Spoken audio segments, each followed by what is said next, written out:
आपण ऐकत आहात श्री दत्त परिक्रमा, श्री दत्त संप्रदाय आणि परंपरा. श्री दत्त अवताराचा आणि श्री दत्तात्रेय देवतेचा उद्भव, उगम आणि प्रवास आपल्याला पाहायचा आहे. पहिल्या स्वयंभू मनूपासून श्री दत्तात्रेयांचा आविर्भाव काल असून इसवी सनापूर्वी हजारो वर्षांपूर्वीपासून श्री दत्त अवताराचे चिरंतन अस्तित्व अनुभवायला येते. या कालावधीमध्ये श्री दत्त संप्रदायामध्ये अनेक पंथ आणि परंपरा निर्माण झाल्या आहेत.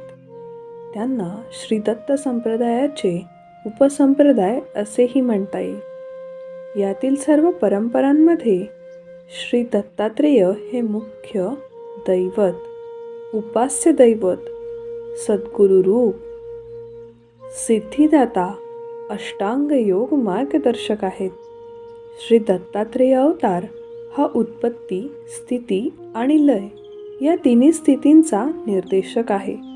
तसेच तो त्रिगुणात्मक म्हणजे सत्व, रज, तम या तिन्ही गुणांनी युक्त आहे. म्हणूनच त्रिगुणात्मक त्रिमूर्ती श्री दत्त असे म्हटले आहे. निर्गुण आणि निराकार अशा ब्रह्मतत्वाची अनुभूती जो करून देतो तो गुरु. अशा गुरूंचाही जो गुरु तो श्री दत्तगुरु. संपूर्ण विश्वाचे गुरुपद श्री दत्तात्रेयांना बहाल केले आहे. गुरु हा कैवल्याची मूर्ती, मूर्तिमंत ज्ञान आणि सच्चिदानंद रूप असतो. श्री दत्त संप्रदायामध्ये त्यागाला सर्वोच्च प्राधान्य आहे. सज्जनांचे रक्षण, दुर्जनांचे निर्दालन, धर्माचे पुनरुज्जीवन, सामाजिक संतुलन आणि विश्वाचे कल्याण यासाठी परमात्मा अवतार घेतो. परमात्म्याचे आत्म्याशी असलेले एकतत्व, अविनाशी गुरुतत्व आणि अपरोक्ष अनुभूती हे दत्त संप्रदायाचे मुख्य वैशिष्ट्य आहे. ऐहिक आणि पारमार्थिक सर्व प्रकारच्या प्रगतीसाठी उपास्य दैवत आणि नित्य अवतार म्हणजे श्री दत्तात्रेय अवतार हा आहे.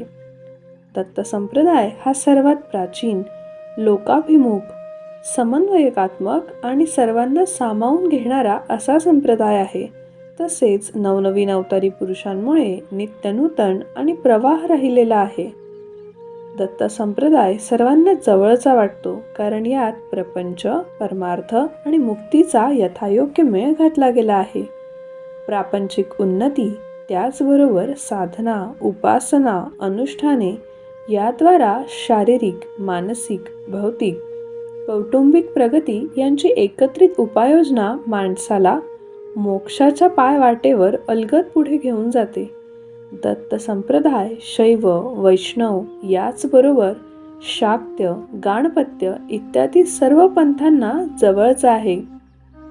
वारकरी संप्रदायातही श्री दत्तात्रेय अवताराला अतिशय मान आहे. दत्त संप्रदायाचे तत्वज्ञान अद्वैत वेदांताच्या पायावरच उभे आहे. तत्त्वम असि आणि अहम ब्रह्मासी इत्यादी वेदप्रणीत महावाक्यांच्या आधारानेच दत्त संप्रदायाची भूमिका मांडण्यात आलेली आहे. सोहम साधनेप्रमाणेच दत्तोहम हे दत्त संप्रदायाच्या उपासनेचे मुख्य सूत्र आहे. श्री दत्तात्रेय अवतार निर्गुण आणि निराकार असला तरी श्री दत्त संप्रदाय सगुण उपासक, गुरुभक्ती प्रदान आहे. याचबरोबर योगमार्ग, हठयोग, कठोर अनुष्ठाने आणि आत्मक्लेश ही परंपरा दत्त संप्रदायामध्ये प्रचलित आहे. सगुण भक्ती आणि उपासना ही दत्त संप्रदायाची मध्यवर्ती भूमिका आहे. गुरुपरंपरेला महत्त्व असून दत्त संप्रदायामध्ये श्री दत्तात्रेयांनाच गुरु मानले आहे. त्यामुळे त्यांच्या अवताराच्या मूर्तीचे किंवा पादुकांचे पूजन हे प्रामुख्याने केले जाते. शुद्ध आचरण, सर्वभूती परमेश्वर, सर्वांविषयी प्रेम, नामस्मरण, योग, ध्यान, निस्वार्थ आचरण यातूनच आत्मोन्नती आणि मुक्तीची वाट शोधता येते हे दत्त संप्रदायाचे मत आहे. श्री दत्त संप्रदायामध्ये विविध पंथ आणि परंपरा प्रचलित आहेत. त्याचबरोबर कलियुगामध्ये अनेक अवतारी पुरुषांच्या माध्यमातून श्री दत्तात्रेयांचे कार्य झाले असून अशा अवतारी पुरुषांचे शिष्य आणि परंपरा निर्माण झाल्या आहेत. या परंपरांचीच आज आपण माहिती घेणार आहोत. पहिली श्रीपाद श्रीवल्लभ परंपरा. कलियुगातील दत्तात्रेयांचे प्रथम अवतार म्हणून श्रीपाद श्रीवल्लभ यांनी 13व्या शतकात जन्म घेतला.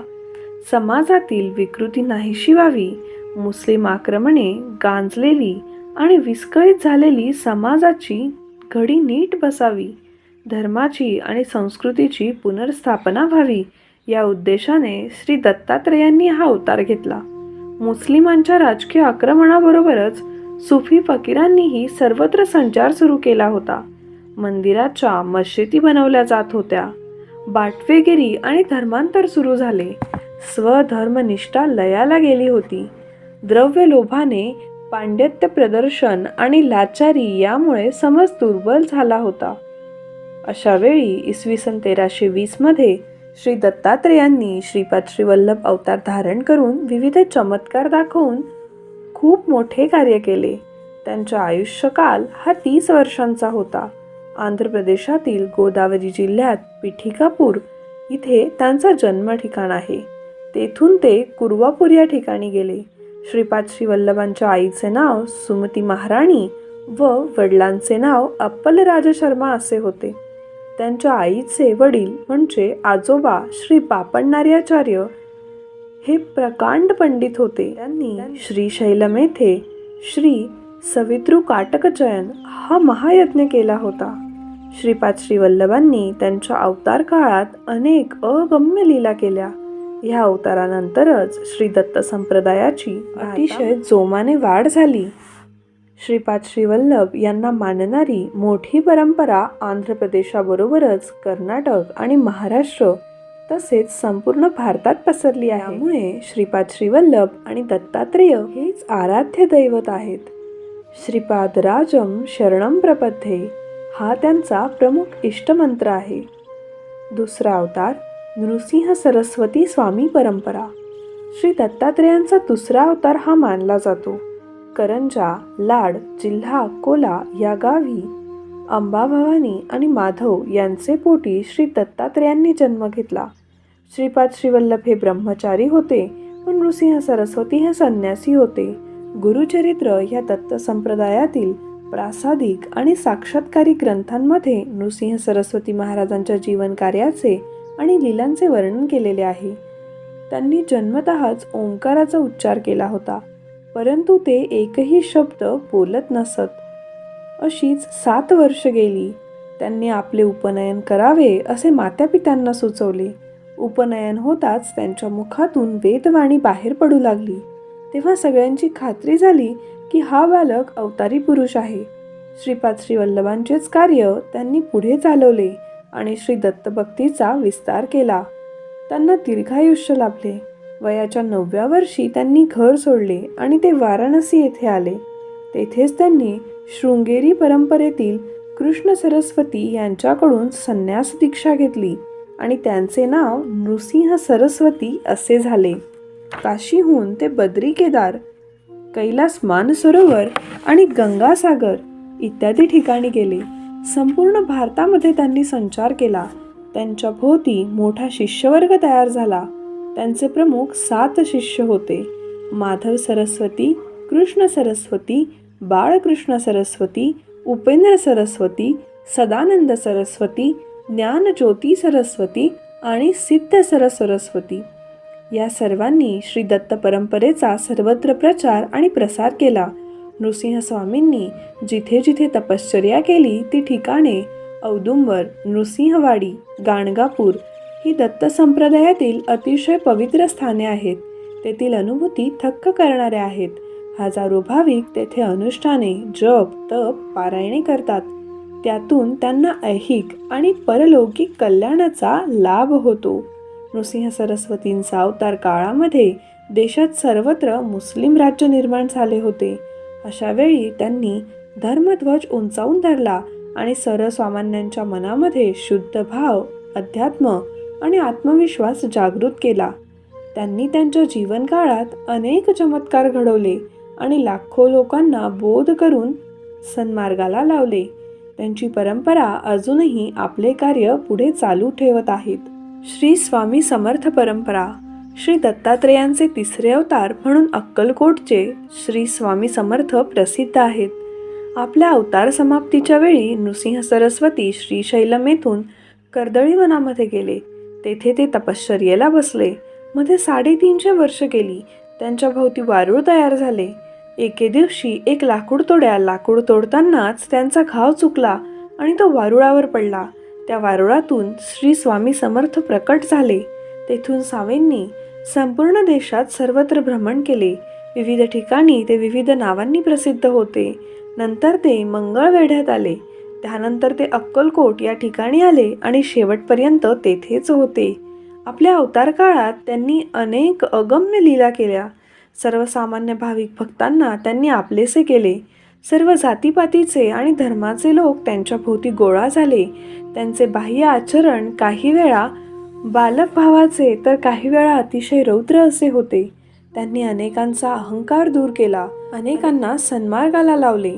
ज्याचा जसा अधिकार त्याप्रमाणे त्याच्यावर कृपा केली. निर्भीडता, स्पष्ट वक्तेपणा आणि आत्मीयता यामुळे लाखो भक्तांना त्यांनी आपलेसे केले. त्यांच्या कार्यकाळात देशात इंग्रजांचा अंमल होता. इंग्रज शासनाच्या वरवंट्याखाली जनता भरडत होती. तिचा आत्मसन्मान त्यांनी जागृत केला. त्यांच्या भक्तांमध्ये हिंदूंप्रमाणेच मुसलमान, ख्रिश्चन इत्यादी धर्माचे लोकही सामील होते. अक्कलकोटला त्यावेळी संस्थानिक राजे श्री मालोजीराजे भोसले हे होते. त्यांचेवर स्वामींची कृपा होती. संपूर्ण देशातून आणि विदेशातून त्यांना भेटायला भक्तगण येत असत. सर्वांना भेटणारे, सहज उपलब्ध असणारे आणि सर्वांची मायेने विचारपूस करणारे त्यांचे व्यक्तिमत्व अत्यंत अद्भुत होते. ते अजानुबाहू असून त्यांची उंची 6 फुटांहून जास्त होती. त्यांचे भोवती मोठा शिष्य परिवार तयार झाला होता. प्रत्येक शिष्याला त्यांनी त्यांच्या क्षमतेनुसार कार्य दिले आणि परंपरेची पताका दिली. श्री स्वामी समर्थांच्या विविध शिष्यांद्वारे श्री स्वामी समर्थ परंपरेचा विस्तार पुढे फार मोठ्या प्रमाणावर झालेला आहे. यातील प्रमुख शिष्य कोल्हापूरचे कुंभार स्वामी, पुण्याचे बिडकर महाराज, मुंबईचे श्री तात महाराज, आळंदीचे श्री नृसिंह सरस्वती, श्री शंकर महाराज, श्री वामन बुवा, श्री गुलाबराव महाराज, श्री केळकर बुवा, श्री स्वामी स्तुत, श्री आनंद भारती, श्री गजानन महाराज, श्री मोरे दादा, श्री आनंदनाथ महाराज हे आहेत. या शिष्यांनी विविध ठिकाणी श्री स्वामी समर्थांचे मठ स्थापन केलेले आहेत. तसेच श्री स्वामी मंदिरे आणि त्यांची सेवा केंद्रे सुरू केलेली आहेत. श्री स्वामींची बखर या ग्रंथामध्ये स्वामींचे जीवनचरित्र, त्यांनी केलेल्या लीला यांचे वर्णन पाहावयास आपल्याला मिळते.